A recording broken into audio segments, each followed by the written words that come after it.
2020 Land Rover Range Rover Evoque car review.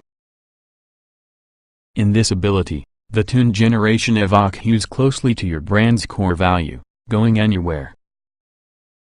But it also remains similarly close on the virtues that made its predecessor the biggest-selling Range Rover in recent history. The first Evoque didn't sell in huge numbers inside United States, where it felt smaller than average expensive even with the standards of that small, expensive segment. Still, Jaguar Land Rover sold greater than 770,000 of these worldwide. With the company now 100% crisis mode, having recently reported both a $4.4 billion loss and offers to lay off a large number of workers, we should not be surprised at how familiar the brand new car looks. This could be the time for just a greatest hits compilation instead of a daring concept album. The similarities are generally more obvious compared to differences. The Evoque remains handsome, with narrow LED headlights in advance, heavily tapered side windows, plus a rising belt line. There isn't any plan for just a two-door version on this occasion, sadly. Foregoing the medial side cladding, the newest Evoque incorporates a design cleaner compared to the first car, higher now deployable door handles that motor out of your body if the SUV is unlocked and sit flush if it's locked or moving. We're assured these are actually tested in temperatures corresponding to your Midwestern winter. 18-inch aluminum wheels are standard on lower trims and can look lost inside the vast wheel wells. The exam cars in Greece all rode on optional 20s or 21s. A bite-size SUV. The external dimensions have hardly changed. Land Rover says that a lot of markets liked the once-gen model's compact proportions. For instance, the modest 172.1-inch overall length is just a millimeter over before. Even so, the wheelbase expands by 0.8 inch.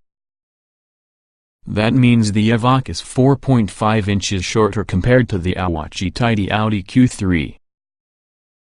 No packaging magic is cast to flourish the cabin further, therefore the Evoque's second row feels small and gloomy thanks towards the narrow windows. Access is tight in the evening fat pillars. There is a shortness of elbow room at the spine.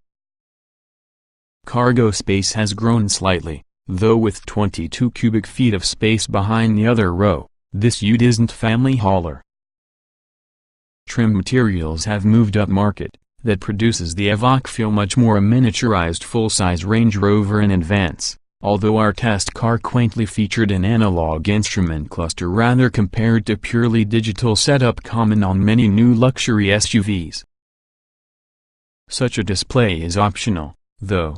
Out of the box, the twin-screen version of Jaguar's and control infotainment system, which looks good but is seriously short of intuitive smarts. Changing the cabin temperature is now a two-step process.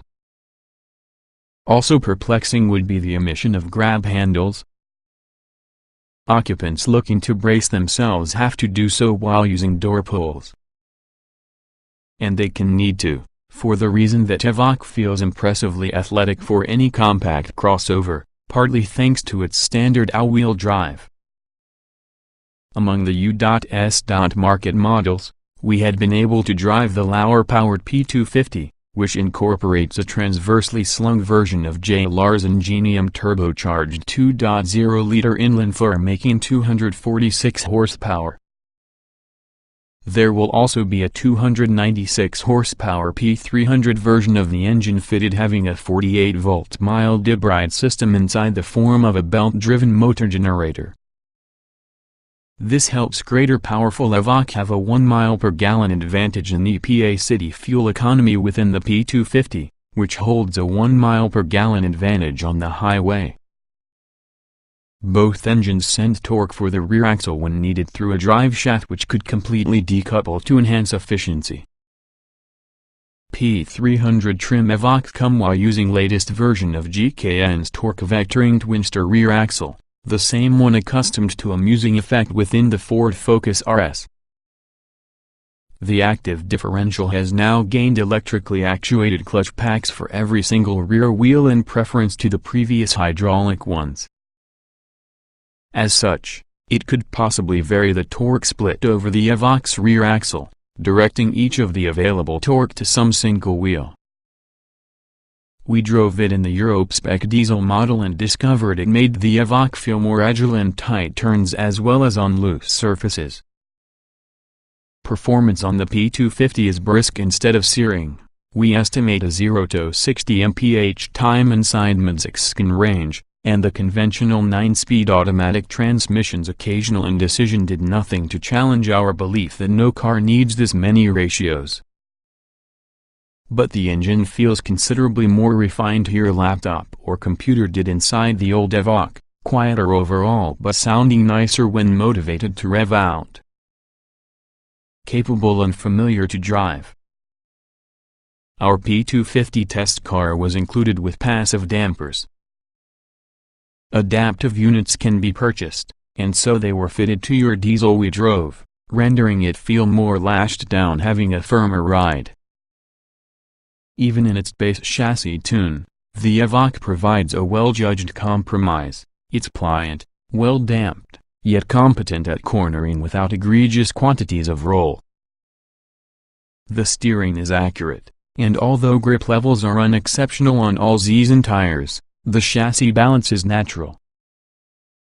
Driving the full 200-mile test route including some arduous off-roading on a single set of tires offers us hope for the modern generation of everything rubber from Pirelli. While many Mallrat crossovers look able to crossing deserts and climbing mountain tracks, simply a scant number actually can. The Evoque continues to be the real deal. It could possibly wade through 23.6 inches of standing water on its way to your Tommy Hilfiger outlet. It'll also tackle the green at the local country club with 8.3 inches of ground clearance and also a 25-degree approach angle. Whether the Evoque's off-road virtues and mostly successful distillation of bigger Range Rover values can justify the steep price featuring its still cramped interior is the one other matter. Even the entry-level SP250 will set you back $43,645, and also the range-topping dynamic HSEP 300 moves that bar to $56,795. Of course, each and every buyer of luxury goods knows, sometimes the littlest packages include the most expensive.